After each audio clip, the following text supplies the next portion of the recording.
This will come to order. We're pleased to have with us this morning the Director of the National Science Foundation, Dr. Cordova, and we thank you very much for your service to the country, Dr. Cordova. We have on this committee a long history of strong bipartisan support for the work that the National Science Foundation does, and a commitment to make sure the United States maintains its leadership in scientific research, and the role that you play is absolutely essential. We have a very difficult budget year, but we're going to continue to do everything that we can to ensure that you and the scientists that work under the peer-reviewed grant process that you oversee have the resources that you need to maintain American leadership in scientific research. We have before us the President's 2017 budget request, which is about $7.6 billion, an increase of $101 million, or about 1% above the current fiscal year. And unfortunately, the President's budget request includes about $400 million in new unauthorized mandatory funding from a variety of sources that are all not going to happen. It's a difficulty that every agency that is presenting their budgets this year to the Appropriations Committee face. You're not alone in this, and I know this budget didn't come from you personally. I understand that you made recommendations to Office of Management and Budget. They include these extraneous recommendations that taxes and fee increases and speculative sources of funding for the future that are just simply not going to happen. We had this dilemma with the director of the administrator of NASA, and we're devoted to NASA and the National Science Foundation, and but these mandatory funding increases are simply not going to happen, and it makes it more difficult to for the Appropriations Committee to do our work, to support you and help you in an extraordinarily difficult budget year. It complicates things tremendously when the President submits a budget request both for NASA and the National Science Foundation that he knows will never get enacted, and include funding sources that are utterly unrealistic and improbable. It puts us in an even deeper hole than we are, but we're going to work together. Mike and I are both, the whole subcommittee is committed to work with you and to help you do what you need to do. I know Mr. Honda joins me in congratulating you and your partners at the Jet Propulsion Laboratory and the Massachusetts Institute of Technology and others on the extraordinary discovery that you have made recently using the laser interferometer gravitational wave observatory and confirming the existence of gravitational waves. That I know some of the scientists were up here a couple of weeks ago, and my day was just berserk. I'm sorry I didn't get a chance to meet them personally, but I'm looking forward to visiting with them, as I know Mr. Honda is, to hear firsthand about their discovery. We'd love to hear you talk a little bit about that today, if you could. In fact, something that was theorized by Albert Einstein about 100 years ago. We had, in fact, the Laser Interferometer Gravitational Wave Observatory was a project that was originally supported by this subcommittee under the leadership of Chairman Livingston and Chairman Rogers. And that work took many years. It requires an investment. That seed has to be planted in the ground and nurtured and carefully supported by subsequent Congresses and subsequent directors of the National Science Foundation to make sure that they come to fruition. And we'll certainly do our part, as I know you will as well. We really do congratulate you and all other researchers that are involved in this extraordinary achievement. The Foundation's National Science Foundation's annual budget represents about 60% of the total federal budget for basic research conducted at U.S. colleges and universities, excluding medical research that's supported by the National Institutes of Health. In many fields, the National Science Foundation is the primary source of federal academic support for scientific research. So we want to add, while we wholeheartedly support research in the sciences, we of course also need to be exceptionally good stewards of our constituents' hard-earned tax dollars and be very careful and frugal about how they're spent. And we're just delighted to have you here with us today, and thank you very much for your service. I want to recognize Mr. Honda for any remarks he'd like to make. Thank you. Thank you, Mr. Chairman, and good morning, Dr. Cordova, and thank you for being here today. So I'm really looking forward to your testimony and learning more about the great programs that NSF has. As a former science teacher and a rep for Silicon Valley, I know well the tremendous value that NSF has for us. And NSF is known as the great fundamental research venture capitalist for the United States. So NSF supports ideas and research that is on the cutting edge and often has no clear application beyond the pursuit of scientific knowledge. By investing in a broad range of ideas, you never know which ones are going to come up and pan out and end up having enormous implications for society and impact to our economy, such as the recent discovery, probably changed a lot of rules in physics. These breakthroughs then trigger commercial investments in R&D and to develop idea and bring it to market. This 1-2 punch of NSF investment in the fundamental research followed by commercial R&D investments in ideas when they have potential market implication is a proven recipe for success. If it weren't for the broad initial investment in the fundamental research by NSF, then this innovative cycle from lab to market will grind to a halt. The NSF is directly fueling our future innovative economy and is making sure that the next breakthrough technologies that lead to the next Silicon Valleys happen right here in the United States. The thing about fundamental research is you never know which idea is going to end up becoming the next 3D printer or the next silicon wafer or the next new fuel cell or the next detected gravity waves. This is why the NSF needs the freedom to invest across all of the sciences without interference. It is critical that politics not be allowed to insert itself into the process and deem that some sciences are not in the national interest and therefore we will not invest in them. All science is in the national interest and all science contributes to an innovative environment from which the next breakthroughs will come. All science rises and falls together in a connected web, and we in Congress should not constrain our scientists, our innovators, and our economy by arbitrarily choosing not to invest in certain fields. If we did that, we would never have been able to help fund NSF on the gravitational waves. The National Science Foundation is a direct investment into the future strength and vitality of our nation. Companies from my district like NVIDIA, Google, Apple, and the Silicon Valley Leadership Group are taking upon themselves to advocate for robust support for the National Science Foundation across all of the fields, not just research that directly corresponds to their business, because they appreciate that it is across all the environment that's innovative, fosters that web and that vitality through the NSF that feeds directly into the ideas and talented employees that their companies need to survive. Our NSF model has been so successful that countries around the world from Germany to Japan to China have copied the model and are investing heavily in their NSFs. The world's economy is more and more dependent on innovation, and as a nation we need to be investing heavily in National Science Foundation and fundamental research in order to secure a competitive edge in the future economy. This is why I am also disappointed in the President's budget proposal, and also ignoring the mandatory spending. This budget only asks for a 1.3% increase. This is sub-inflation and it's not enough. The world is investing heavily in fundamental research across all of the discipline, and so must we. So I look forward to working with you and Chairman Culberson to find the money to fully support. That sounds good, doesn't it? To find the money to support the NSF and continue to grow our innovative environment in the country. Thank you, Mr. Chairman. Thank you very much, Mr. Honda. And Director Cordova, your written statement will, without objection, be entered into the record in its entirety.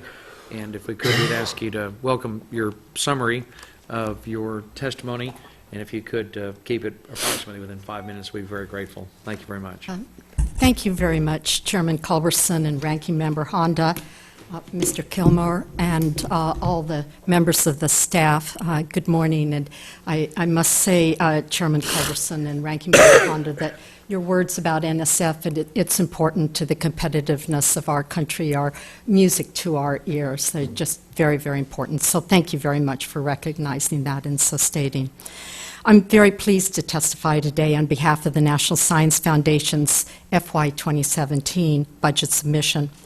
In my written testimony, I've addressed specific aspects of our budget requests. NSF believes that this budget comprises a strong request that is responsive to the national interest, and as well as science, both the national interest in science and science in the national interest.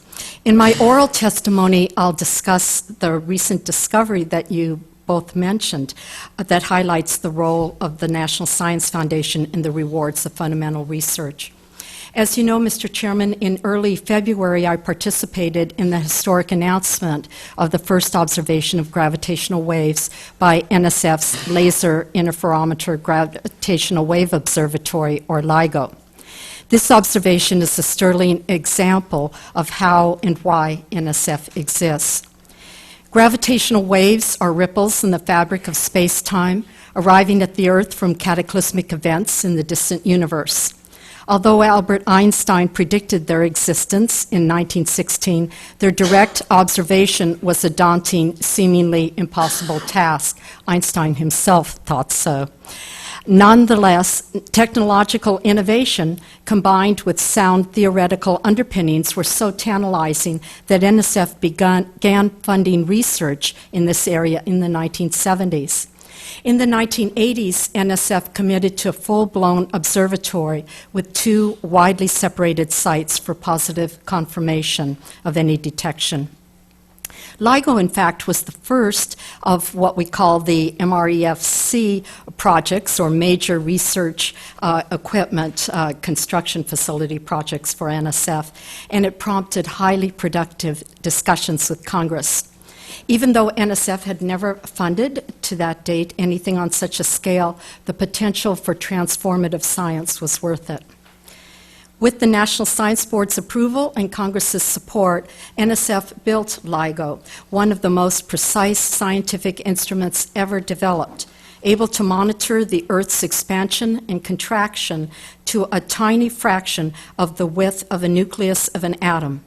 This is a feat comparable to measuring the distance between our sun and the nearest star to about the width of the human hair. The detection of a gravitational wave was made a mere 4 days after turning on this advanced instrument. That wave arose in the final fraction of a second during a merger of 2 massive black holes approximately 1.3 billion years ago. More than 1,000 scientists worked in the LIGO scientific collaboration at universities around the states and in 14 other countries. I'm pleased to add that nearly half of those scientists are from institutions and states represented by your subcommittee. This discovery is truly a beginning, not an end. It confirms a major prediction of Einstein's general theory of relativity, marks the birth of gravitational wave astronomy, an entirely new way of looking at the universe. This historic achievement illustrates the importance of the National Science Foundation and it really exemplifies its role in advancing discovery. The majesty of exploring our universe motivates such ambitious experiments, but as with all fundamental science, it also offers other benefits that are important to the nation. For example, this science will advance education, inspiring students and developing the workforce our society requires. I think that just as NASA's moonshot enticed me and so many others of my generation to become scientists, so too will the LIGO result attract young people into science. The fruits of NSF-supported research drive our economy, enhance our security, and ensure our global leadership. As you know, basic research is uncertain and risky, but it can be revolutionary. LIGO is a striking example, but not the only one. Nobel Prizes that mark transformative discoveries, in fact, have been awarded to 217 researchers funded by the National Science Foundation. Fundamental research has transformed our world and will continue to change it in ways that we have not yet imagined. Mr. Chairman, the budget request before you builds on the Foundation's strong success as the place where discovery and discoverers begin. Our 6.7% or $500 million increase will place special emphasis on the early career researchers needed to realize tomorrow's breakthroughs. With the FY17 request, we will be able to fund nearly 1,000 early career faculty. NSF always seeks ways to quicken the pace of discovery. Key to this is enabling early investigators to sustain momentum from their graduate training by investing in them early in their faculty appointments. This strategy would be a down payment on sustaining our nation's long-term competitiveness. NSF funds thousands of small steps, some more successful than others. Einstein said, "One should not pursue goals that are easily achieved. One must develop an instinct for what one can just barely achieve through one's greatest efforts." This was also the advice I got as a graduate student, is aim high, aim for understanding the really big stuff.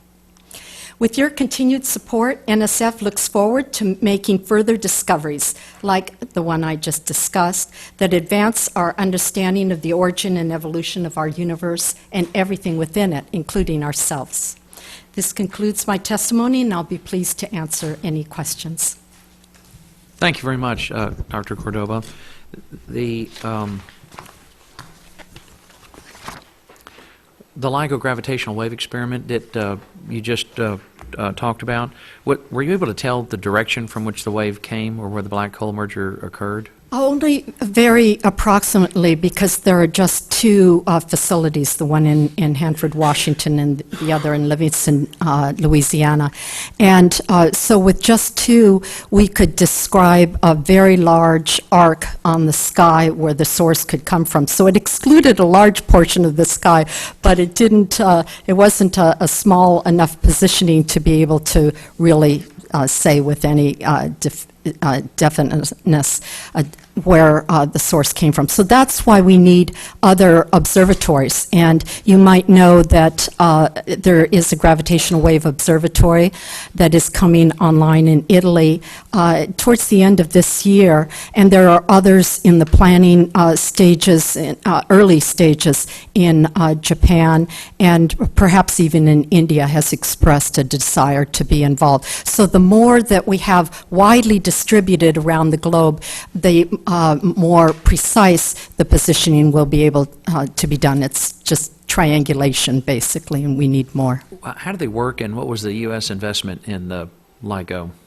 The U.S. investment was over all time, and it's been a long time, 4 decades, about $1.1 billion, and we've had contributions of approximately $400 million from other countries, the 14 other countries I mentioned, and that has paid for the facilities themselves, so that's between $400 and $500 million, and the rest has been to fund all the people involved for Sure. that very long time. How does it work, and what are the implications of the discovery for what we know about the universe and how it works? Well, the Is it important? why is it important? We want to understand at a very fundamental level the forces of nature and what was responsible for the origin and evolution of the universe and everything within it, including life itself. And we understand very well some aspect of the forces that exist, like electromagnetism, the weak force, the strong force. We understand gravity, but we don't have a unified theory of how all these forces work together. And this has been a pursuit that even Einstein thought about a lot, of how to unify gravity with the quantum mechanics that was just being developed around that time, around the 1920s and 30s. And so there have been a number of theories, including string theory, that have tried to develop a unified theory that positions gravity, that understands gravity and the other forces and quantum mechanics all together as one coherent theory to explain our universe. But that still is a mystery out there, like so many other mysteries we have. So what this gravitational wave detection does is it opens a new way of observing the universe, namely the gravitational wave spectrum, which we hope, because of the precision of technology now in the new facilities I mentioned coming online, and improvements in our own facility, because that is surely coming as well. It is a way of, just like the electromagnetic spectrum has been well developed for observations. So we think of X-rays and gamma rays at the high frequency end of the electromagnetic spectrum, and then optical and ultraviolet radiation in the middle frequencies, the ones we're more sensitive to with our eyes, and then the long wavelength, low frequency electromagnetic radiation like infrared and radio waves. So that's a very well developed spectrum. As you know, NASA has pioneered it up in space above the atmosphere, but we haven't similarly been able to exploit the gravitational wave spectrum because we just haven't had to date the technology that is required. So this LIGO observes in a certain frequency regime, obviously one that can detect giant colliding black holes, and we hope also supernova remnants, but gravitational observatories in space and observatories like the South Pole Telescope can observe other parts that are at lower frequencies of the gravitational wave spectrum, and hopefully we can put together a coherent picture of sources that we may not even know exist eventually with more detection. When were sensitivity. gamma rays and X-rays first detected? They were detected really with the space program, the advent of the space program. So But actually, X-rays were first seen over 100 years ago.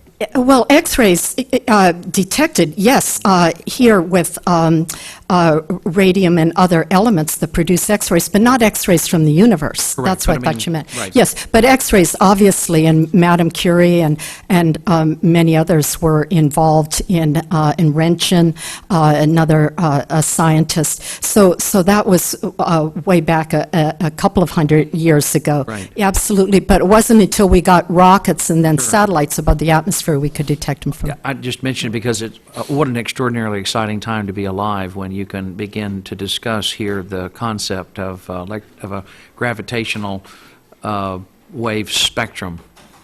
Right. That's an extraordinary concept and very exciting to be alive at this moment in history, and for us to be able to help make sure this continues that we continue to expand the width of our ability to perceive and detect gravitational waves. We're starting with obviously the brightest and the biggest source of gravitational waves, and it's just an extraordinary discovery, and we congratulate you. And who knows, maybe with the work that we do in expanding America's space program, maybe we can eventually have a GRACE-type spacecraft using lasers, and we go to the outer solar system, and you can expand your gravitational wave detection using lasers similar to the GRACE spacecraft and measuring the distance between a spacecraft here at Earth and one far out in the solar system to measure the, would you say the width of an atom is the detection capability of the LIGO? Yes. That's what enabled you Yes, to see.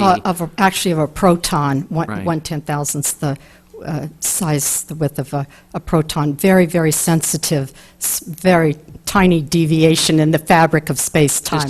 The distance between these two observational points, deep within the Earth, I understand they're buried deep underground?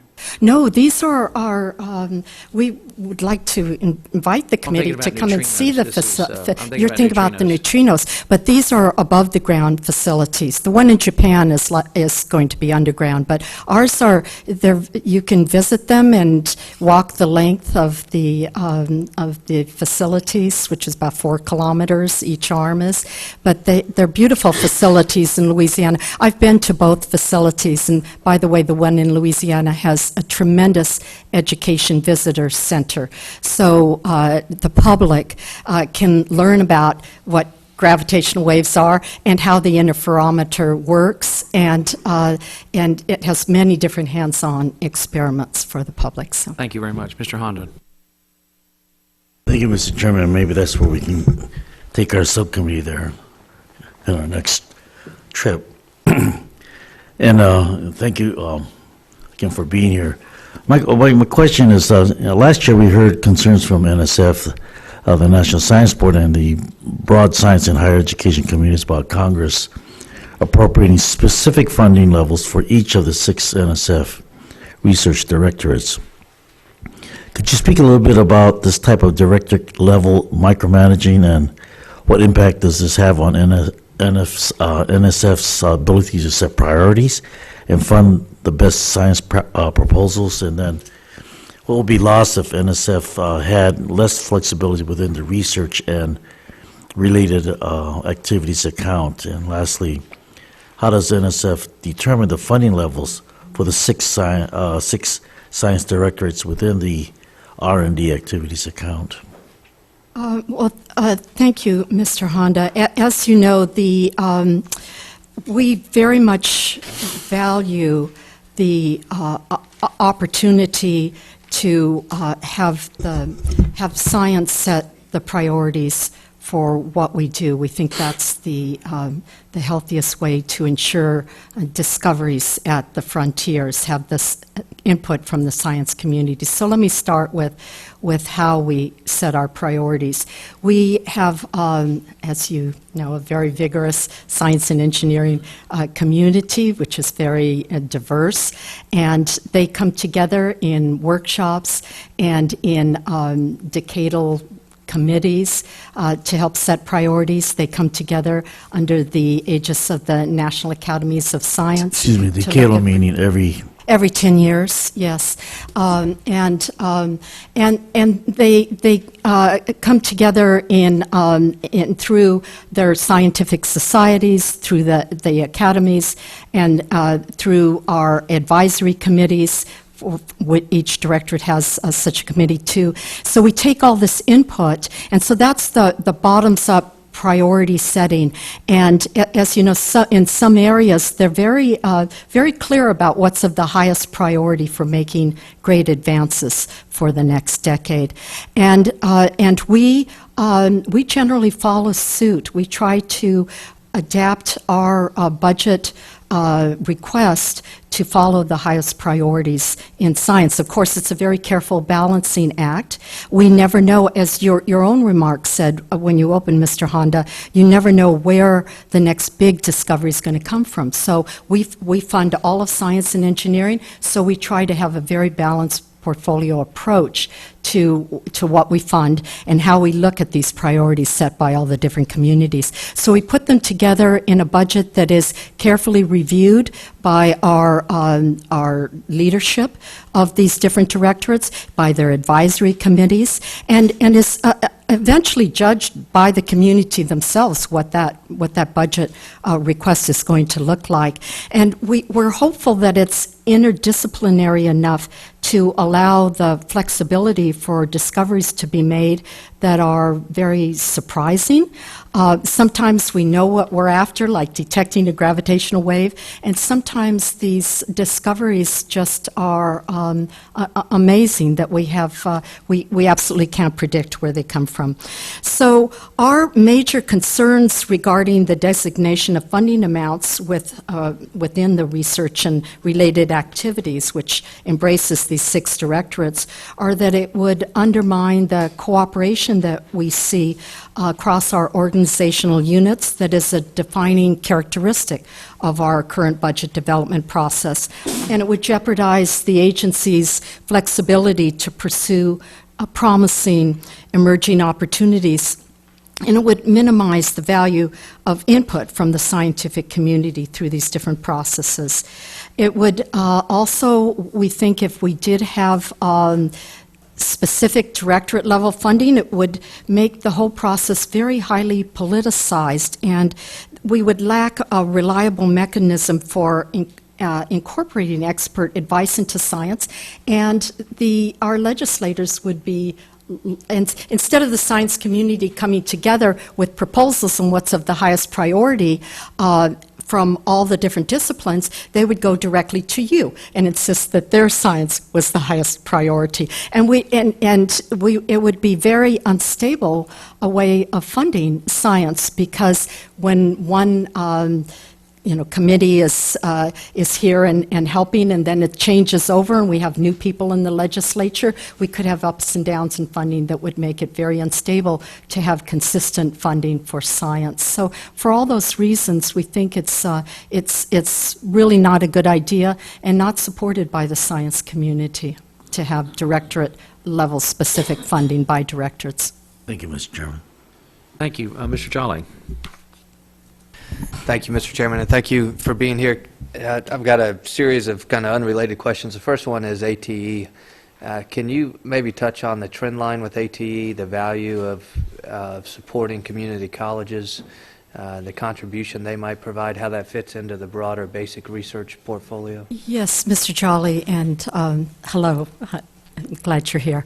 The Advanced Technological Education Program is a very important way of embracing all the talent that is in our community colleges and ensuring that they're part of enhancing the STEM workforce. That's the short answer. We're just very concerned that we want to be inclusive. That's the main thing that NSF is concerned about, and to welcome all comers into potential science and engineering careers, and to also become science literate. And there are a lot of opportunities in the workforce that are not only being a professor in a university, that are extremely important in this highly technological society. So the ATE program, I believe our request is something like $66 million for this year, if I remember. And it's just a very important part of our portfolio. Is that fairly level funded? And I apologize for asking. Is it? Yes, it is. I have the person, Joan Farini Monday, Sure. who is... yes, that's what I remember. The actuals are, in 2013 it was 63 million, and as I said, today it's 66 million, so I would consider that fairly level funding. Very good. And thank you for your commitment to that. You know, it is quite often we hear about the additional need, not just for well-educated tech supporters to support perhaps the basic researchers, but also the contribution they make in a lot of communities like mine to advanced manufacturing and a manufacturing sector that is coming to rely on more and more educated tech graduates, if you will, that can support that. So ATE clearly contributes to it. Second question, again, I'm going to jump around a little bit. The $400 million in new mandatory spending. Can you, and I apologize if the chairman has addressed this, can you address that request? You know, mandatory kind of jumps off a page when you see it in a budget request. Well, I'd like to take a different approach than the chairman took. And just let you know, if the chairman basically said we were not likely to get mandatory funding. But what the important thing is if we were to get it, what we would use it for. And is it creating stability? I mean, I know on the investigator side, one of the issues is always stability of funding, but why mandatory? It's stability of funding, but so our funding success rate, let's call it, the number of proposals that are successful as a fraction of the folks that are proposing them, has gone down in the last couple of decades from something like 40% to 20% overall. So that's a huge drop, and I know part of it, of course, is increasing the numbers of proposals, but that's, after all, what we're trying to do as a country, is get people more involved in making discoveries that can lead to innovation. And so the 400 million, we found when we did analysis of this statistic that it's actually the early investigators, that is those within a dozen years of their PhD, who have the lowest success rates. And that's for a variety of reasons. They're early, they're first timers, they may not know all the ropes, they're trying to get there. It's a very vulnerable stage of their career, because it's one where they could make the Nobel Prize discovery. They've got young, creative minds. And they could be, by not getting their proposal accepted, they could go in another direction and we could lose them to the science and engineering workforce. And so what we would do is direct that $400 million towards increasing the success rate of early investigators with a special emphasis on data-intensive training, because we believe that understanding data, big data analysis and data science is just so important to the future of our country in all fields. And one last question. I know you addressed Mr. Honda's question about directorate-specific funding. And look, I don't think we need to bring politics into science, and Right. on my side of the aisle, I'm one that is happy to accept science. But in a kind of a lay terms, to ask the question, is the concern over directorate-specific funding because there is political interests in the administration that are different than those that might be in the Congress, or is it because you want the discretion to allocate funding where you think the likelihood of the greatest breakthroughs are? Do you understand the difference in that? For instance, there are certain priorities of the president that might be different than the Congress, and he has that prerogative to do so. So is that what you're trying to protect, those political and policy priorities, or is it protecting the discretion to pursue certain breakthrough areas? It's the latter, for sure. Is that, if you just look at the levels of the funding for the different disciplines, you can see that there's enormous difference between, say, math and physical sciences, which is at the high end, and social and behavioral sciences, which at the low end. Okay. So we've already, with the science community and all of us coming together, and over time, there is priority, but the priority is set by the potential for breakthrough and by the needs of communities. I mean, one can argue that some don't need big facilities, big telescopes, big ships, and so forth. Sure. Okay, thank you. And I know my time's up. If the gentleman, Mr. Chairman, if it would yield for a second, just to clarify the reason for my question is, and it's a good one, because it's the pressure that individual policymakers may face also from Right. the different communities, science communities, come to us first, or lobby us before we move forward on any issues on policy or funding. And it's the scientific community can get together and do that among themselves rather than the industries. They can do that with the industry. They can do with the scientists. But if they would do with us, I think it's like putting the cart before the horse, and it's an undue pressure, I think, that we don't need to have until we hear from the science community. That was the reason for my questioning. Thank you for that question. Mr. Kilmer. Thank you, Chairman, and thanks for being back with us. I've got a couple of questions that are mostly focused on issues around workforce and our competitiveness. And the first gets at kind of broad issues around digital literacy. I think increasingly the capacity of people who are entering the workforce to use technology to solve problems by applying basic digital skills and use of the internet is increasingly important. And yet in 2013, the OECD conducted a study that found that American young adults ranked near the bottom for using digital skills to solve problems. And I'm worried about what that means in terms of our ongoing competitiveness. So I want to get a sense from you of how you think we can improve disparities around the use of digital literacy, around digital literacy. And can you talk to me about how NSF approaches these issues, and whether NSF ever teams up with organizations like the National Academy of Sciences to develop policy recommendations, and whether there'd be an openness to doing that regarding how to increase access to digital literacy and curriculum and some of those broader issues. Thank you, Mr. Kilmer. Sure. Well, first of all, NSF definitely would agree that digital literacy is very, very important.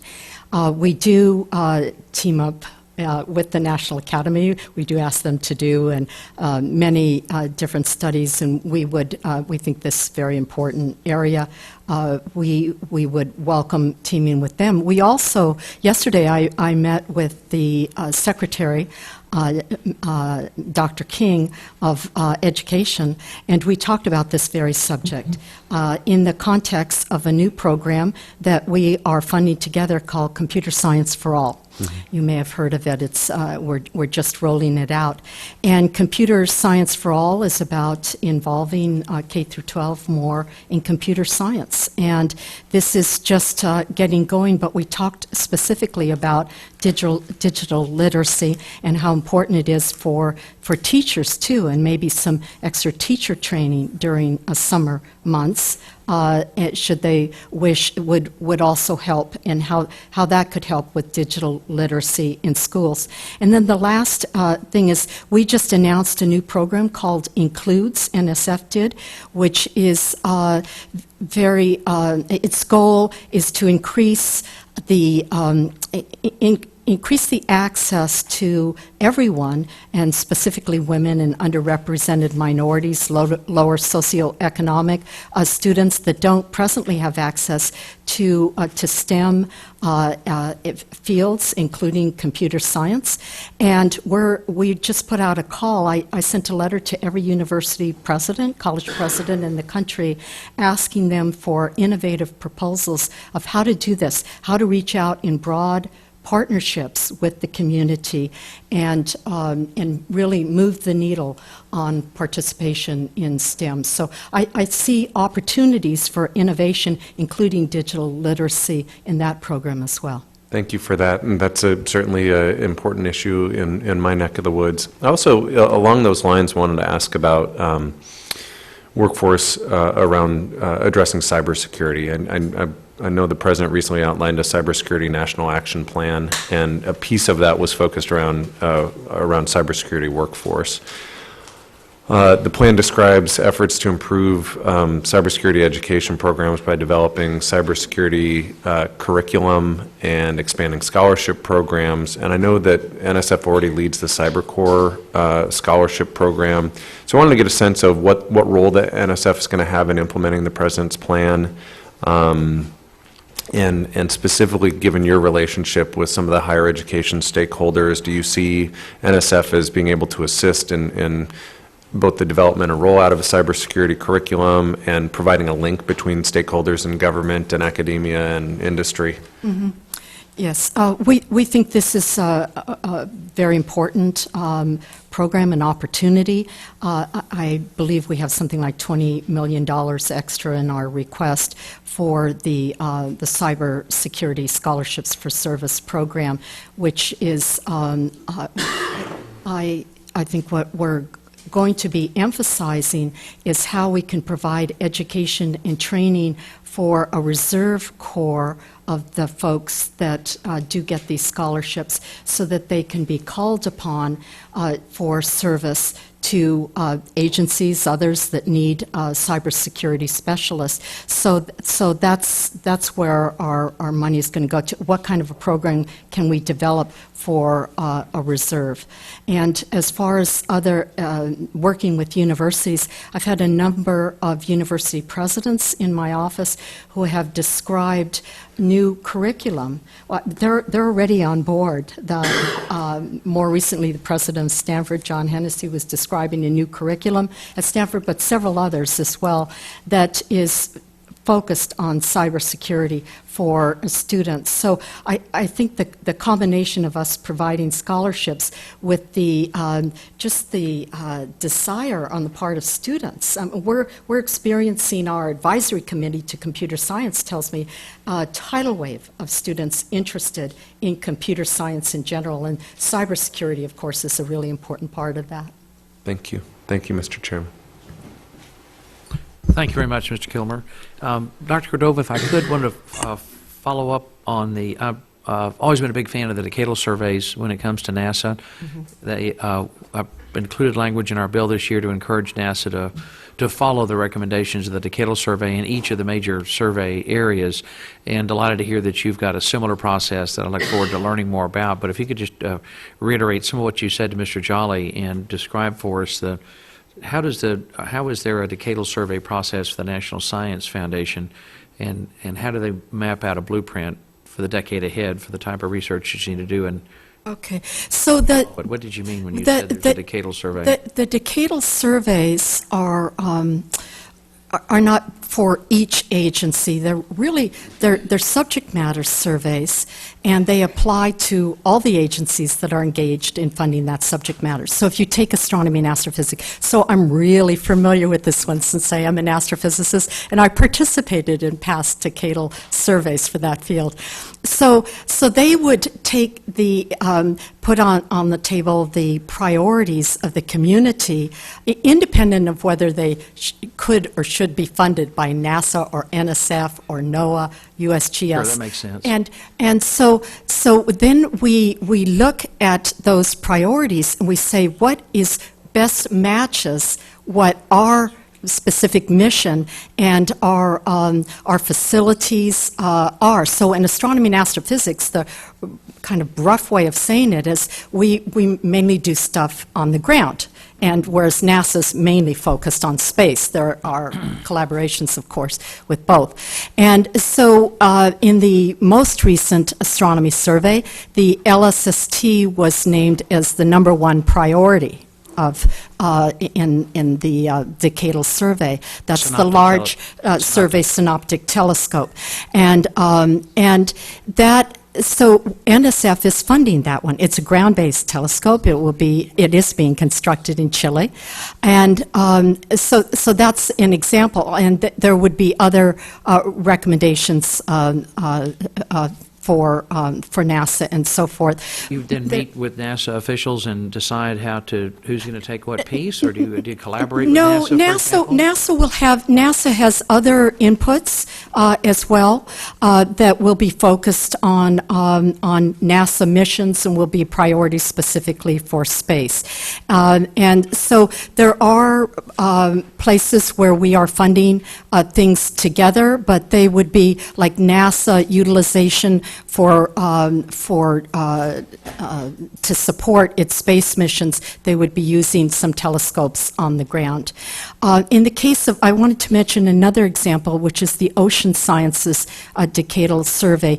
That's a survey that we just got the results from about a year ago, January, and there were recommendations for balancing infrastructure with PI scientists, science, individual investigators, and so on.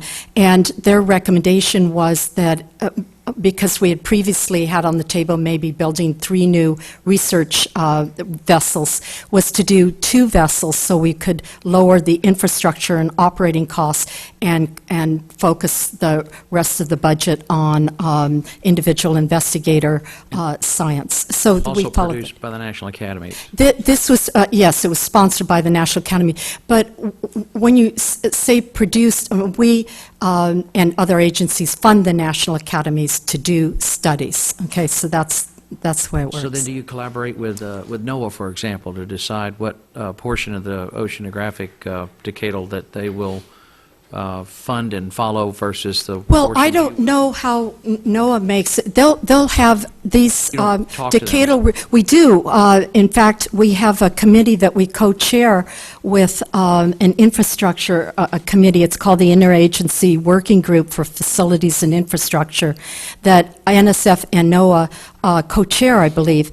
And this sets out the priorities for using all scientific inputs for the academic research fleets, actually for the whole federal research fleets. And they produce a report every 3 years, and I believe one is almost ready for Congress. It's about to be released.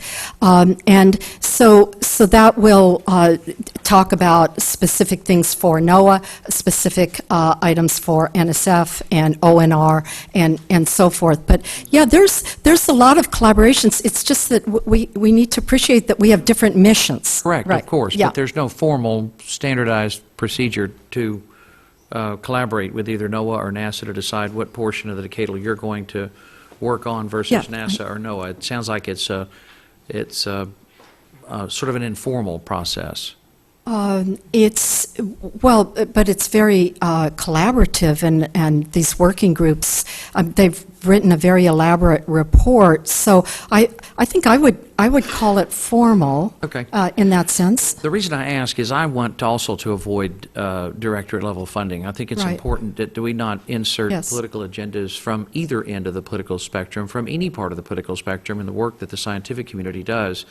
But I'm very impressed with the work that the decadal survey, the national academies have done in their decadal surveys, and that's why I included language in our 16 bill to ensure that the National Aeronautics and Space Administration, we gave them direction to follow the decadal recommendations because of the superb quality of the work. It's a blueprint for the next decade. It allows us as members of Congress to Right. recognize what the priorities are of the scientific community and their best objective judgment, and fund those priorities and make sure that they're carried out, because these discoveries, as the gravitational wave discovery, has taken a couple of decades to Right. achieve. These are long-term, very expensive, very difficult Investments. achievements that you can't always be sure when we make the investment at the front end where it's going to wind up at the back end. And we do need to keep political judgment out of the work that you do as much as possible. I mean, there's a lot of concern on our side, for example. We don't want, for example, the climate change work that's being done to be driven by political agenda from either direction. We just want the facts, as Joe Friday said on Dragnet. We just want the facts so we can make, it's our Right. job as policymakers to make good decisions based on accurate, objective, factual data. That's all we're looking for. So the decadal survey is a keen interest to me, and I'm glad Mr. Jolly asked the question, because that was something I intended to pursue with you separately and privately. I'm glad he brought it up, because we need to have, I think, a decadal survey, find a way to have a decadal survey for the National Science Foundation, as NASA has for the space program, so we can see as policymakers what the next decade, what the needs are for the next decade, what amount of money will be necessary. Frankly, I'd love to also, I've been working, Mr. Fatah, Mr. Honda, all the members of this subcommittee. I really want to cut the Office of Management and Budget out of the loop for NASA and the National Science Foundation. I don't think the bean counters, the bureaucratic bean counters at OMB should be substituting their judgment for the work that you do or the work that NASA does. They ought to be able to give us an accurate, honest assessment of what your needs are, and what you should be able to tell us directly what your financial needs are, so we can fund those based on a blueprint from the National Academy of Sciences in a decadal survey format, so we can make an honest, objective assessment of what the needs are, and then fund those, and then get out of the way. And just the facts, ma'am. And as Joe Friday said, I'm there. I'm with you, 110%, and want us to get there. So anyway, I didn't mean to take so much time. I'm going to pass it to Mr. Fatah, but do be thinking about how do we create a decadal survey type program, and if it's already there, obviously, for astrophysics, heliophysics, the planetary sciences, terrestrial and outer planets. How do we divide that up then? How do we make sure that there's a formal process in place where you're handling portions of those decadals that already exist? What kind of decadal do we need to create for the National Science Foundation in general, for the hard sciences, math, excuse me, I got to go back to Mr. Honda, forgive me. But nevertheless, be thinking about it, because I really think it's important that we have objective, peer-reviewed scientific recommendations for this committee and the Congress that give us just the facts, so we can then make the policy decisions about what money is necessary to be sure America preserves its leadership role in space and scientific research. Mr. Honda. Thank you, Sergeant Friday. Sergeant, I like that, Sergeant Friday. I still remember Jack Webb. Yeah. Dr. Cordova, I think there's a lack of understanding about what sort of research is funded by Social Science Directorate. Much of this research has an impact on issues as broad as national security, responses to major disasters, and strategies to save taxpayers' money. And briefly, can you give us some examples of ways that social and behavioral science funding is researching problems? And let me hook up the second part of my question. Geoscience funding is important to the training of many researchers in the academic field. And also understand that many industries in areas as broad as energy exploration, construction, and risk mitigation depend on NSF-funded training for their employees. Can you tell us about the importance of geoscience funding to the private sector? It's sort of a follow-up on all this discussion about the directorate, but I want to break out the social and behavioral science and the earth science. Sure. Well, I think you all know that the Social and Behavioral and Economic Sciences Directorate is the smallest, lowest funded of our research directorates, representing under 5% of the total of NSF's research and related activities account. But its significance, its importance to all the other fields belies that fact, because it is, we think that almost every area of science is increasingly dependent on social sciences coming into the picture to help make decisions, evaluations, assessments, and optimization of very important decisions.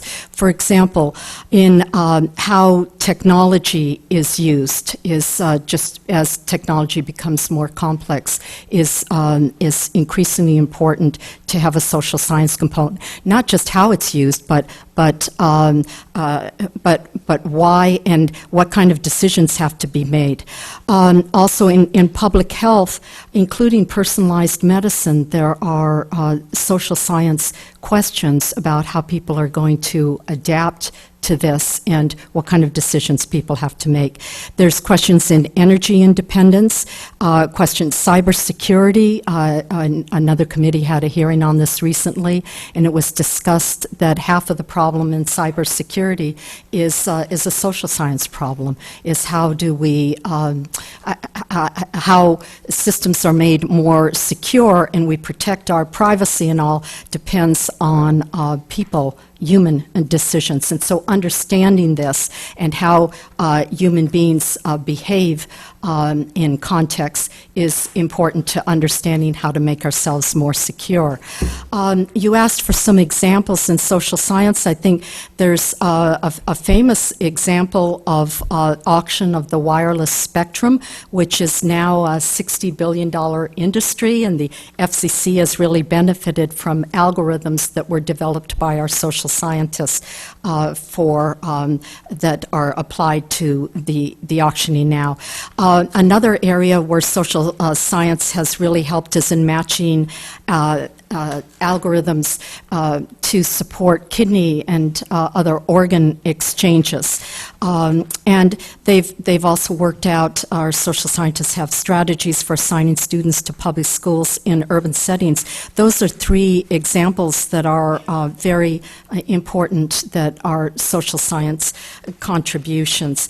I think that for me it's very interesting that in all of our new initiatives that we put forward, whether it's in risks and preparations about earthquakes and disasters, or our food, water, energy nexus programs, or understanding the brain, that social science plays an enormous role together with the other sciences in making progress in science in these fields.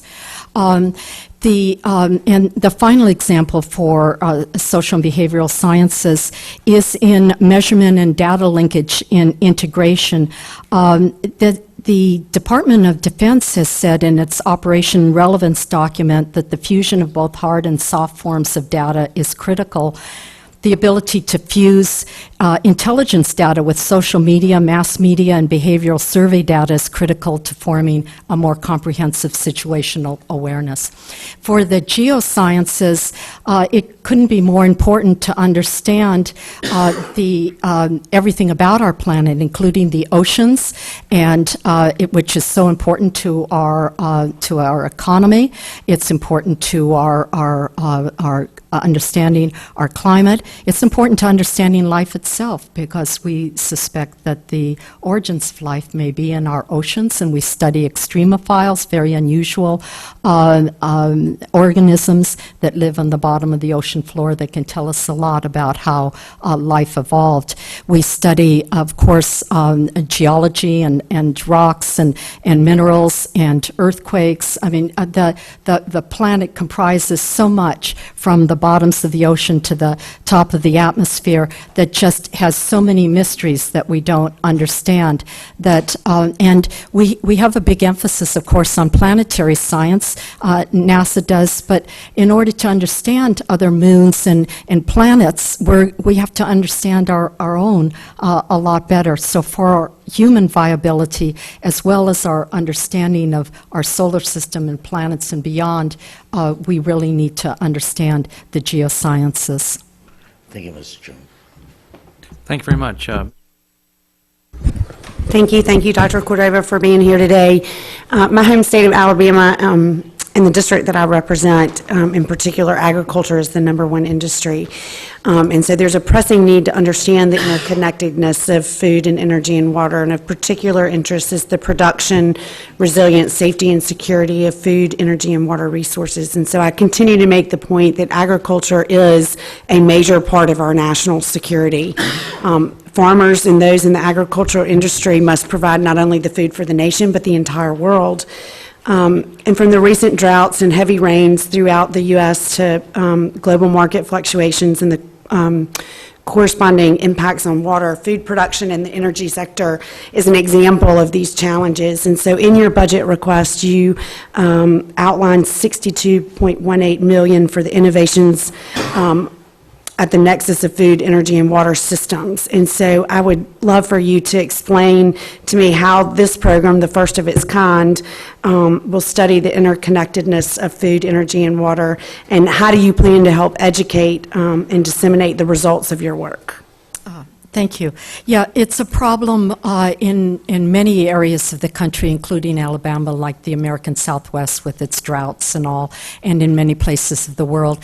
So we started with our SEAS program, which is our which dealt with those resources, food, water, and energy separately, and we learned from those that you really have to, and that program is winding down this year.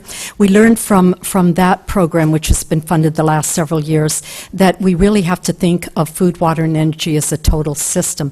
And we need, in order to, because of course, water can produce energy. It also can consume energy, and food uses energy and water. And we now have, with our revolution in capability in computer sciences, specifically data analysis and computer simulation, we're able to put together a more holistic picture of how all these quantities are dependent on each other and what kind of trade-offs can be made. So there will be basic research that's done under food, energy, water in understanding these connections better, and there will also be a lot more attention to computer simulation and modeling, and more attention to how one optimizes the decisions one has to make. So let me give you a very specific example to put some concreteness on it. I was at a university where we fund a decision center, and it's in the middle of an area that has a lot of water shortage problems, has a nuclear power plant to boot close by, which needs water for cooling, but it's in a big agricultural area, and it has to worry about both the aquifer as well as groundwater that comes from another state. So so it wants to produce food, it wants to use water for all these different purposes. Every county in the state has slightly different needs depending on whether it has a strong aquifer that can last for some time, or it's getting water from another state and having to pay for it. How do you put all that together to make a model to optimize the decisions that mayors and elected officials, county officials, have to make? And so they all come together. So it's a partnership of the whole state with the university leading it in order to do computer modeling on when and what situations of drought or more water, rainfall, and all one would be using one source versus another source. That's just one example. Sure, and then the second part of the question is, how do you disseminate this information once you begin to see the fruits of the research and educate the very people that you just alluded to. Right. Well, that is, so there are several ways to do that. One is that the scientists themselves are good at having workshops, and I attended one in D.C. Not more than a month ago on food, energy, and water. And they have all these great scientific proposals that they are asking NSF and others to fund, and I think they'll make a lot of progress. And so the next step in getting that information out is to make sure that we do a good job of disseminating results. And frankly, you've hit on a very important point, Mrs. Roby, that we don't. A lot of what we learn, we learn as scientists, and we share it with other scientists. But this, especially this area, also risk and resilience, where we're trying to have people be safer when they have disasters and be more prepared and utilize those results, is really going to depend on more communication. So I am hopeful that we will, through all the social media that's available to us, to put a real emphasis on communicating our results in very clear ways so that the public can use it. Not that it's, fact, unlike, fact is fact. In this field, you learn more all the time the more research you do. But the results we do have and what we're learning from it need to be put out to the public more. So thank you for underscoring that. Absolutely, Mr. Chairman, that's certainly our responsibility to continue to follow up with you as you do reach some conclusions and ensure that Alabama's farmers and those that utilize these resources have the ability to benefit from the research that you've done. So now the nation does have strong agricultural schools. A lot of our universities do, and they are the best historically from the old land grant concept at getting out words to farmers and all. And so this would be a very good avenue also through their engagement with communities, and I know Alabama does as well. thank you. I yield back. Thank you, Mr. Roby. Mr. Fattah. Thank you, Mr. Chairman. Welcome again. Hello. I was at a hearing a few minutes before I arrived here with my colleague from Alabama, where we had Dr. Francis Collins in front of the Labor, Health, Education Committee. But it is a pleasure to again thank you for your tremendous leadership as a public-spirited scientist in leading the most important basic science organization in the world. I'm interested in a couple of things. One is I'm interested first and foremost, of course, around my number one priority, the work you're doing in terms of neuroscience, and in particular not just what you propose in this year's budget, but how the work that you're doing in partnership with the national labs around the creation of what we've called a National Brain Observatory, how that work is going on. And then finally, I'm interested in the efforts at the agency to continue to engage women in the sciences through making adjustments that have been done in terms of the grant process, so that we don't lose women to other activities in their lives, like developing families and so on, but that we keep them, even as they go through these various phases, engaged. And the National Science Foundation, I think, is taking a fairly revolutionary approach to this, and why don't you maybe share a little bit with the committee on that? All right, yes. Thank you, Mr. Fattah. So you might know that NSF has doubled its investments in research on the brain from $71 million to $147 million between years 2012 to 2016. And we think that on a percentage basis, that's very, very responsive when compared with others. Our current roadmap for understanding the brain extends to fiscal year 2017, and we're going to spend much of this year assessing the investments we've made to determine which ones yield the most impactful science. And this gets back to Ms. Roby's question, too, indirectly, that at some point you have to evaluate and assess what you've done, communicate it, gather people around that understanding, and decide what directions to go next. And that, when I get to your women example and inclusion of women, I will use that as another example. But let me continue on the brain for a bit. So in FY 2016, Congress added $3 million to our request budget to fund this effort that you described. And NSF has supported and attended several workshops to determine how the neuroscience community would envision and benefit from a collective approach. Through these activities, the 6 research directorates, that's all of our directorates, released a Dear Colleague letter just recently in the last few days called A Phased Approach for Developing a National Research Infrastructure for Neuroscience. So that we'll see what that call brings out. And this articulates a vision for an effort that is supported across all our disciplines. So we've been successful in formulating a strategy, and there's strong convergence for this vision, and we're excited to finish our analysis and let you know where we see the real strength and new directions as we go towards new programs on the brain. We want to learn from what we've invested in the past few years. And on women, so we've had a program for some time, which is called Advance, which is specifically funding to universities to increase the progress of women through the academy. It's been very, very successful. That is, women starting out as assistant professors, and how do you give them the encouragement, the mentorship, the funding in order for them to be successful as scientists, engineers, and then end up as full professors and leaders. And we have many metrics we can share with you that how successful that's been. I think, in my mind, the most successful part of that has been insisting on institutional commitment. Because once you get the whole institution engaged from the very top, and I, as president of Purdue University, was the PI on our advanced grant, that sends a big message to the whole university that this is something that the leadership cares about.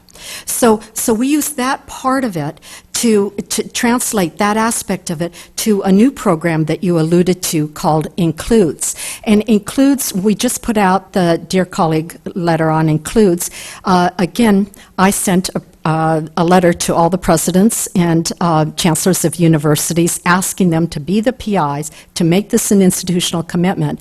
And its goal is increasing the number of women and underrepresented minorities, the disabled, all people who are not part of the current statistics on who's in the science and engineering workforce through really innovative programs. And the other thing that we've learned from past programs we've done on broadening participation is how important partnerships are with the broader community. This can't be something that's done in one department of one college, of one university. It has to be something that's done in a regional sense on what they call collective impact, that the whole community really cares about this and comes together all the way from K through 12. The community colleges definitely.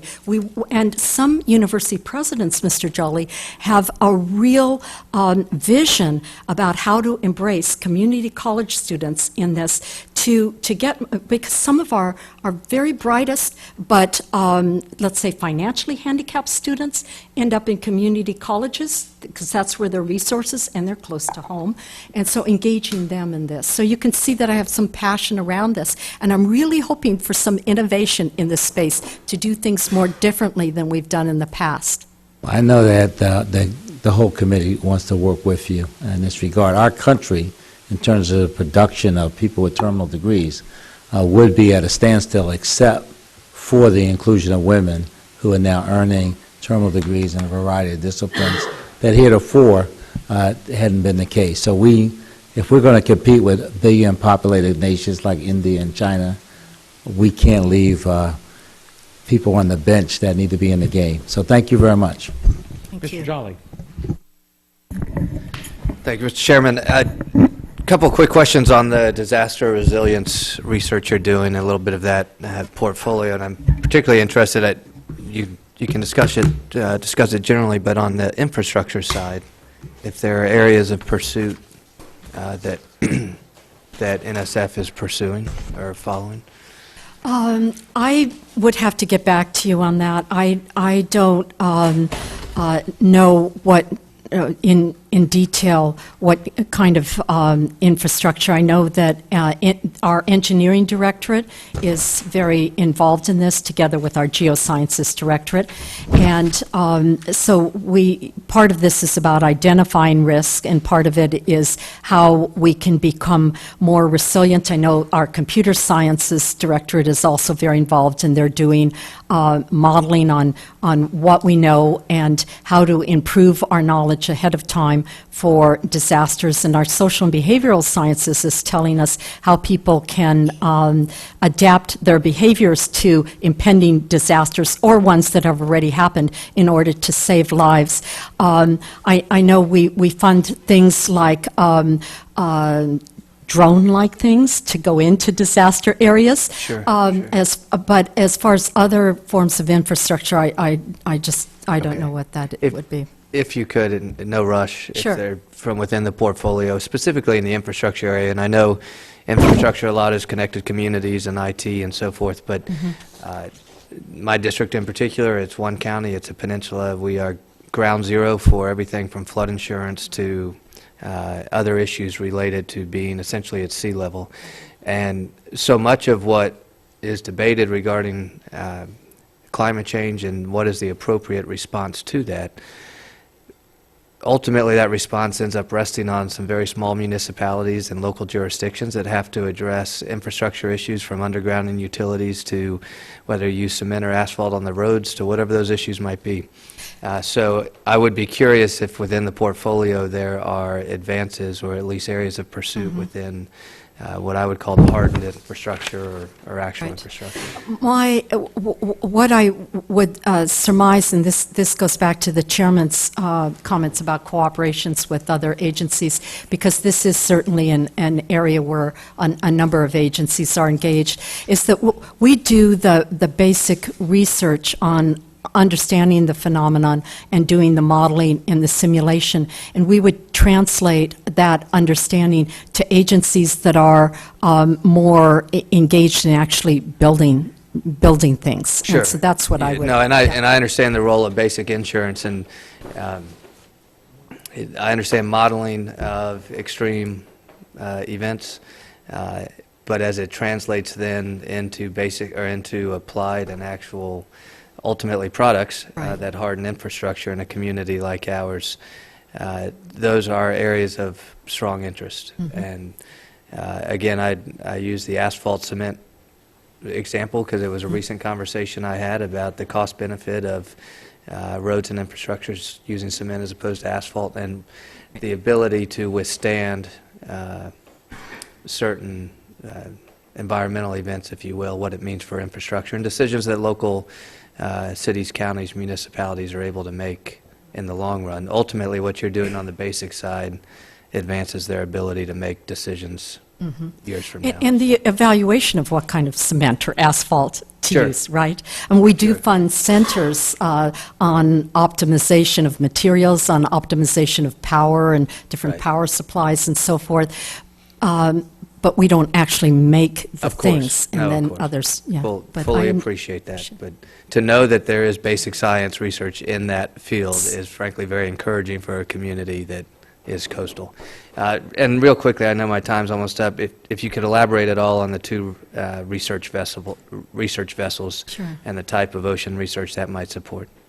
Yes, well, so there, I alluded earlier to a interagency working group on facilities and infrastructure for the ocean sciences, and we presently have something on the order of 30 and a few vessels that are in the academic fleet, and that's not NSF alone. We just have a small portion of that, but everybody, agencies, academic institutions, and so on. That number is going to go down over the next decade or two, 2 decades, to about 18 vessels, so about half. So we start out about 35, and it's down to about 18. And so because the vessels that we have are very old, and they're just falling apart. And some of them are sold off for other uses, and some of them are scrapped.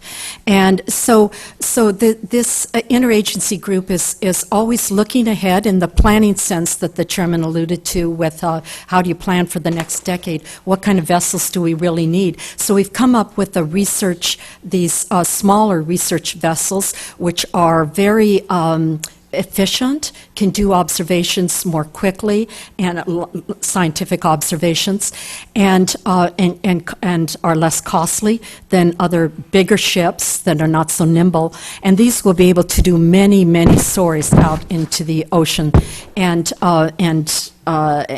many different types of science. And so we had a decadal review from the Ocean Sciences that said that we should build 2 of these in order to replace, but they are replacing, it's not just a one-to-one thing, they are actually replacing a number of research vessels. So so that is in our 17 budget, is to get started with those 2 research vessels, and they will be deployed. They're more near the coastline type vessels, and they'll be deployed as needed around our coastline because there's only 2 of them. Sure. Yeah. Thank you very much. Thank you, Mr. Chairman. Thank you. Mr. Honda?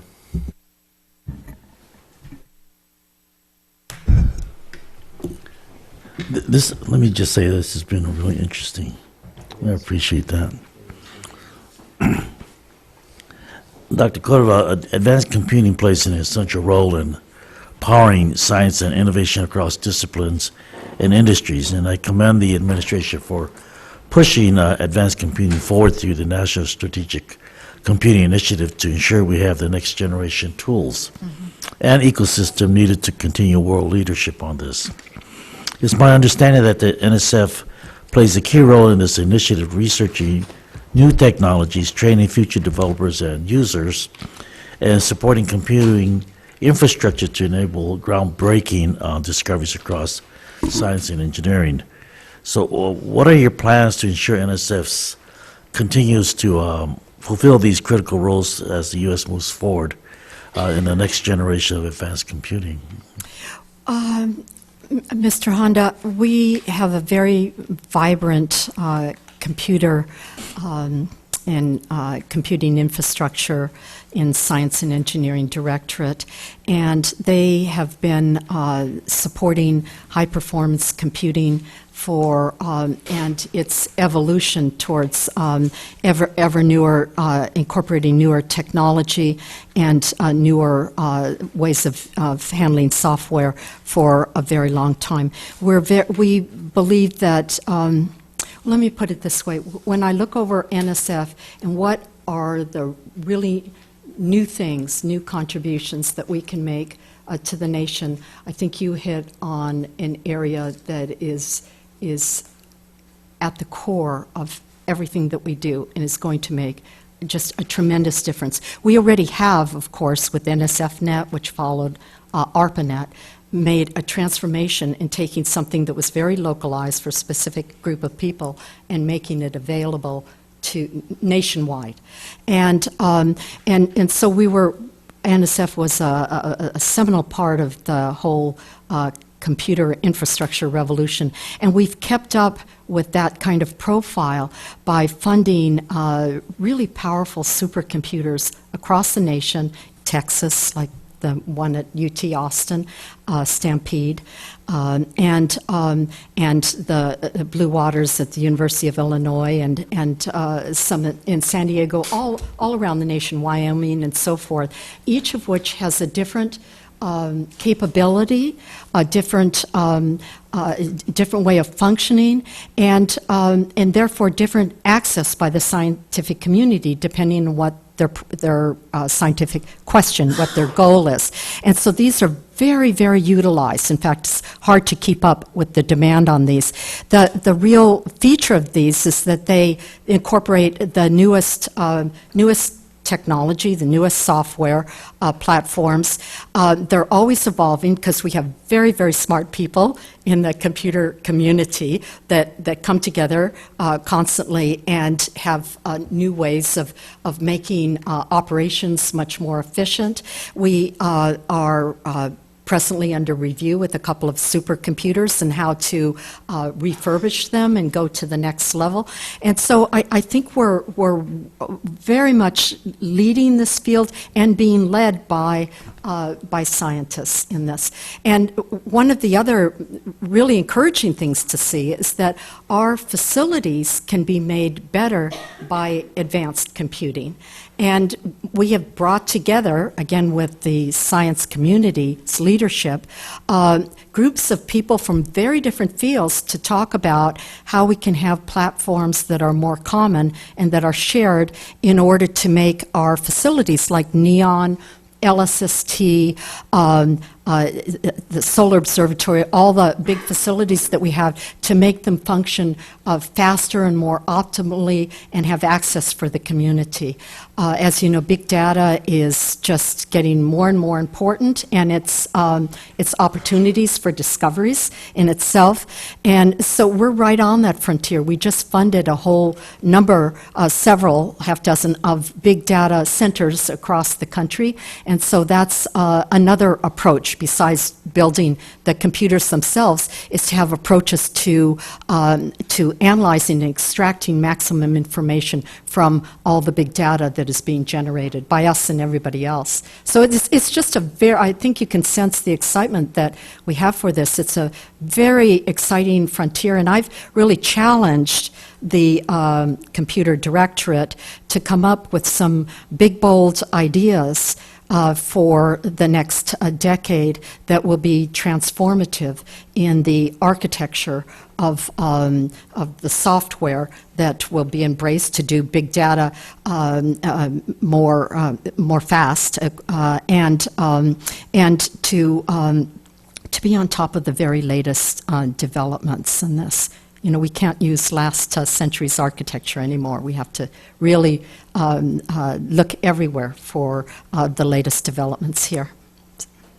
Thank you. Thank you, Mr. Chairman. Thank you, Mr. Honda. Dr. Cordova, I'm aware the National Science Foundation, under your leadership, has implemented new policies to clarify that the abstract for an award must serve the public as the public justification for NSF funding by articulating how the project serves the national interest, and that NSF has also issued a resolution in May 2015 that strongly endorses the principle that all foundation-funded research and education must further the national interest by contributing to the foundation's mission. Could you explain to us what processes NSF has implemented to ensure that all grants funded are in the national interest? Yes, Mr. Chairman, we've done several things in the past year and a half or so. But let me start with the establishing language for the National Science Foundation, which is our mission.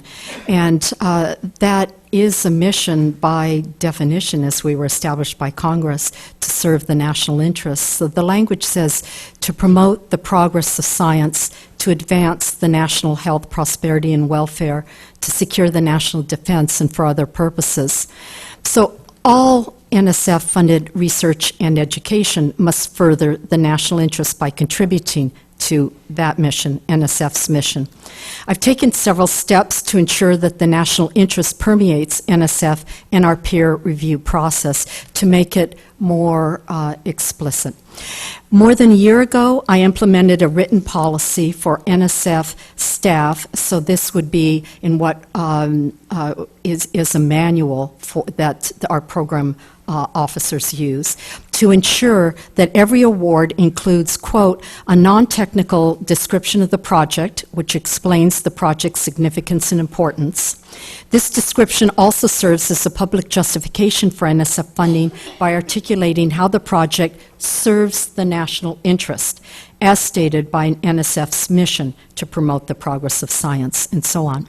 And in January, our public guidance was updated to conform with the established policy by requiring that, quote, an NSF award abstract with its title, is an NSF document that describes the project and justifies the expenditure of federal funds by articulating how the project serves the national interest. So those words, serve the national interest, are both in the policy for internal guidance to our program officers and in the external guidance to the community. In fact, I release what we call important notices to the community every so often, and one called number 137 was to all the presidents of universities, reminding them of just the language that I said.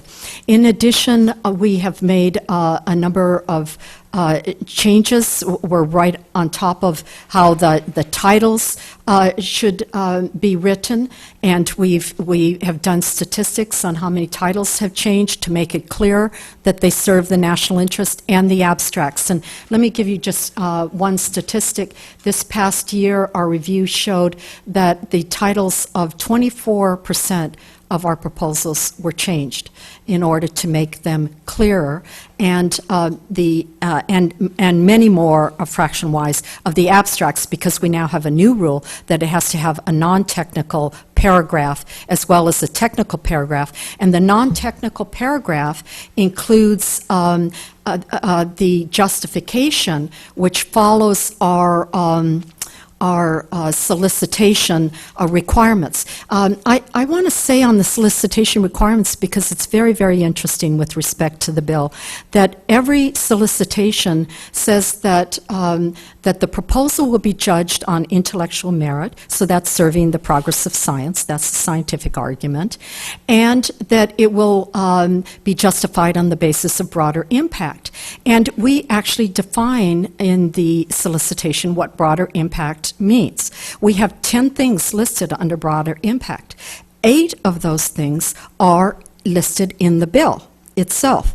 So we are already including in our language for the solicitation all of those things, and a couple more on education.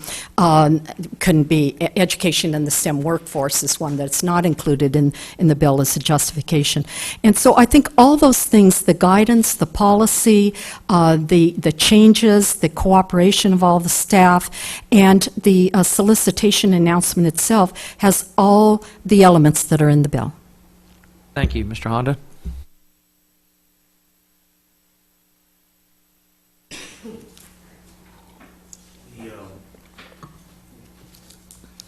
NSF makes awards for large facility projects, and awards are offered numerous sub-awards to the entities responsible for various parts of the project. And the cost of those, I'm sorry, the cost of those sub-awards are often the most significant cost of the project.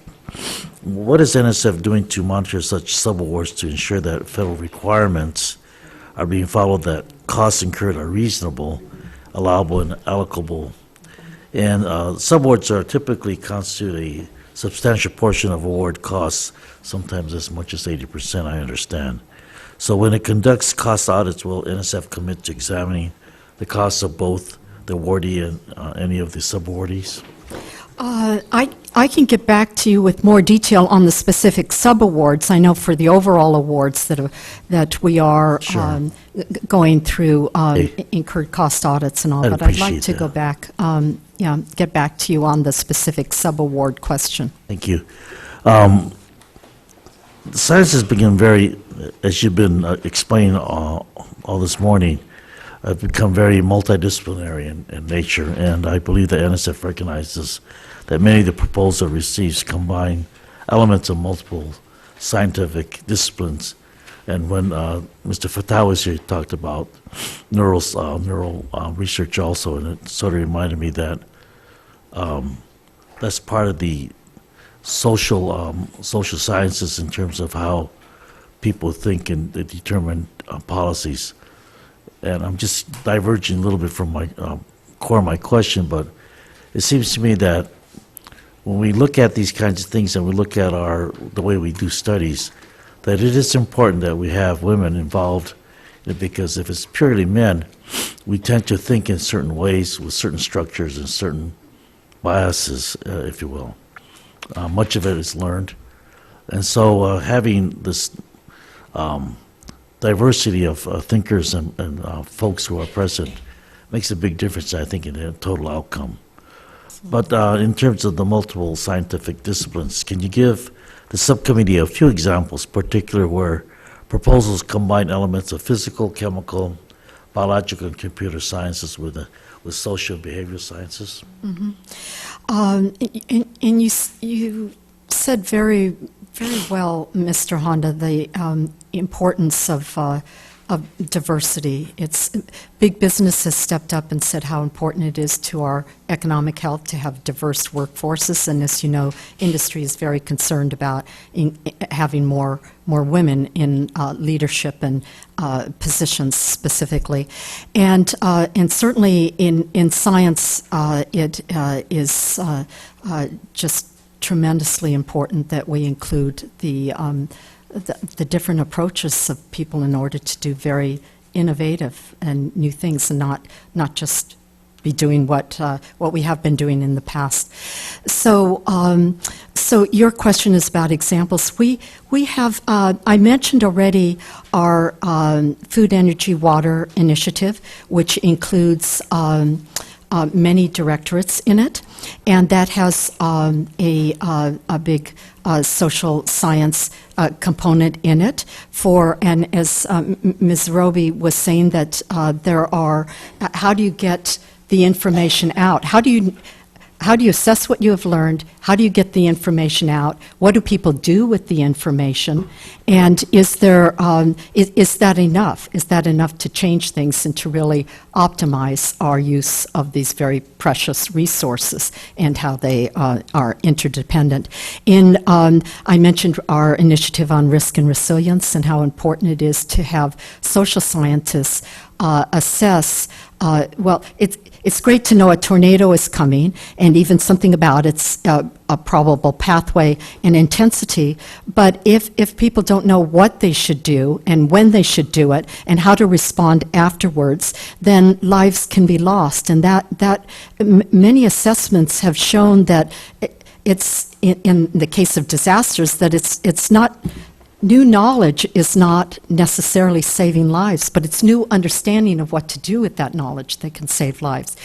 We have programs I haven't mentioned, are programs like our BioMaps program, which is a interdisciplinary opportunity between our biological directorate and our math and physical sciences, that's the MAPS part of it, to do projects in synthetic biology, to understand materials better, especially to develop biologically inspired new materials would be one example. And there, I think social science also has a role to play, and I've seen it at universities actually be a part of such collaborations to assess how can technology be used to benefit us rather than be used in ways that are potentially harmful. And students now at some universities are being required to take ethics courses so that they can science students so that they can help make those kind of decisions. As I said earlier, I think social sciences is permeating the ways that we think about just about everything that is a grand challenge that has to do with people. So I expect that it is going to become even more important to our portfolio in the future than it is now. Thank you, Mr. Chairman. I'll do one more set of questions, and I believe need to wrap up. Mr. Honda's got a commitment, and I do want to focus, if I could, Dr. Cordova, on the National Ecological Observatory Network. Last year, NSF identified an $80 million cost overrun for the NEON project, and as a result, and as required by the NSF, NEON will de-scope the project, which includes decreasing the number of sites from 106 to 82, and I know you've also brought on new management. If the network's not entirely built, why do you need $65 million additional funding for operations, especially if the network's going to include nearly 25% fewer sites than originally planned? And what steps has NSF taken to ensure the program is is quite frankly properly run, that you've got a greater degree of rigor in management and to prevent cost overruns? Well, as you know, the whole process of having opportunity for entities to propose for new management was because we didn't think things were headed in the right direction because of schedule and cost overruns. And these were, of course, potential schedule and cost especially potential cost overruns. But the schedule's related to costs, and it looked like the schedule was getting out of hand. And so we had a very intensive process. We selected a new management entity, Battelle. We've signed an initial agreement, an initial award to them that was just put into place last Friday, so they can assume management responsibility for the project. There'll be a 90-day transition period where the final cost to construct and operate NEON will be negotiated between Battelle and the National Science Foundation. And that's always been the plan, is to get them on board as soon as possible, because in their proposal they have new ideas about how to accelerate the scheduling and thereby it not cost as much. So this is just essential to get them going as soon as possible, but we also have to give them the opportunity to really understand the full cost. As far as the science is concerned, very early on, when we realized last spring, summer, that we were facing a potential $80 million cost overrun, we asked the advisory committee to the biology directorate to stand up a task force, if you will, a subcommittee under their aegis of top scientists. I mean, these are National Academy standing scientists from around the country to come together and to look at what was proposed originally for NEON and what the budget constraints and all were now, and that we didn't want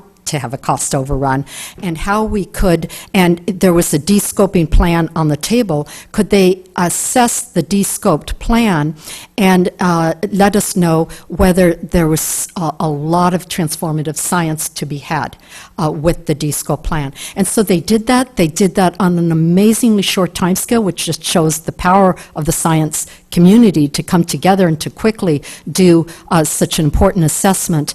And they came back and they said that absolutely, that they thought that great science could be achieved with the proposed de-scoping from the number of sites that you mentioned, and but no more de-scoping, because we do have to preserve the original mission of NEON.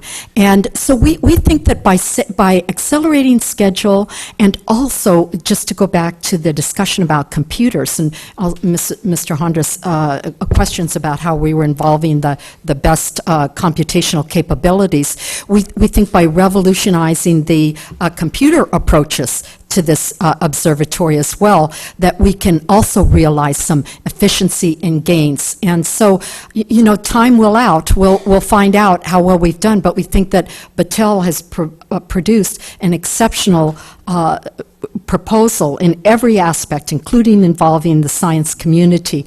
And we have very high hopes, and with our very close involvement, and believe me, I have weekly meetings with my senior staff on NEON, that this is an all-hands effort to make sure that this problem is resolved in short order of any potential overruns, and that this program delivers incredible value to the public. So in addition to weekly meetings, and what other steps do you have formally instituted to be sure that you've got the proper oversight to ensure that Battelle is not, you don't have the same problem you did before with the other management? Yes, very good. So a number of changes have been made in the project management at NSF. We have a new program officer. We have, and that person then reports to a project leader who has all the certifications, is very, very competent in project management. We have transferred the location of the oversight of the project from the main office of biology to the biological infrastructure division, where it can be treated as any other project and real project management can be assumed. I have to say our large facilities office has been splendid under the leadership of Matt Hawkins, and has really, they have hired more people who are certified to help not only with NEON, but with all of our large facilities. We haven't talked in this hearing about the NAPA report. As you know, the National Academy of Public Administration gave us a report of recommendations for improving our oversight and management of large facilities. And we've also had bi-weekly meetings on implementing that plan. So we are going to, in some sense, adopt every recommendation. Maybe not to the letter. Some are quite, will be complex and challenging. But we intend to, we have adopted their recommendations as a whole. And those really apply to NEON as well. So we have a lot of changes. And the last thing I will say that, so what I was most concerned with is oversight up to the level of the director, that I want to know what's going on. We're a decentralized, for the most part, institution, okay? So you can think of a university where the colleges kind of, have a lot of decentralization. We're a lot like that. We're through this effort, we are trying to more centralize the things that really affect the entire agency, like large facilities. And so you will see at the end of the day, not today, not tomorrow, but certainly in the next several months, because we have groups working, outside external groups doing studies of what kind of oversight internal structure is optimum to make sure that everything, every place knows what everything else is doing, what's going on more broadly. Thank you very much, Dr. Do you have one more question? Sure. And thank you, Mr. Chairman, for the last opportunity. But very quickly, I've been reading some articles for the past few months, and there's been a number of examples of women in science coming forward to bring to light cases of sexual harassment by professors on women researchers. And the three basic questions to what is NSF doing to combat sexual harassment in the research community? Should the NSF give grants to researchers who have been found guilty of sexual harassment? And can NSF do more to change this kind of a culture? And I know it's a very sensitive question, but I think it's a question. Very important. It's a situation that needs to be discussed, I think, publicly when we talk about everything else. We talk about diversity and women's input and things like that. Right. I think that arena, as sensitive as it is, I'd like to know what your response. Discussion of this issue. So NSF and NASA have put out recent statements about sexual harassment and how we view this. So that's on our website, and we take a very strong position, as does NASA. And we do say the rather strong language there that we say what our expectations are, and then we say that in principle, if universities, we don't make we make the grant to the university, and then they fund the person. But that if universities don't take this seriously, that we have the option to withdraw their funding. So that's one step we've done. And another step is that on every case where NSF is the funder, that we are working, as we really always have, through our Office of Diversity and Inclusion and with the Department of Education, because they have a lot of jurisdiction in this matter. And by the way, I mentioned that I talked with Secretary King yesterday, and this was an issue I also brought up to him. And I think you're going to see more interaction on this issue with Department of Education as well. So we take these cases very seriously. As you know, there's privacy laws that are involved, so we have to, be careful about what we say goes out there, but each case is taken on its own merits or demerits, and we are making adjudications with, as far as our role allows us, with the Department of Education on what we can do to be more, to show how serious we are to universities and other people we fund. And the last thing, I think this is very important, is that the National Science and Technology Council has a committee on science, which I co-chair with Francis Collins and Joe Handelsman at OSTP. And we, on our March 31st meeting this month, we will take this up as one of the main issues that I will lead the discussion, that everyone knows that how seriously we take this. I hope your policy is zero tolerance. Oh, yes, of course. Sure. But I meant the role as far as what kind of punishments would be meted out, that sort of thing, as far Sure. as taking. But of course it is, and it's affected women tremendously. I mean, Terrific that yeah, you're focusing yeah. on this and ensuring that everyone is treated with professionalism, respect, Right. and courtesy. Thank you very much for your service to the country. Thank you. We will have a series of questions we'll submit for the record to ask you to respond to in writing and with greater specificity, but above all, we thank you for your service, and the hearing is adjourned. Thank you. Thank you.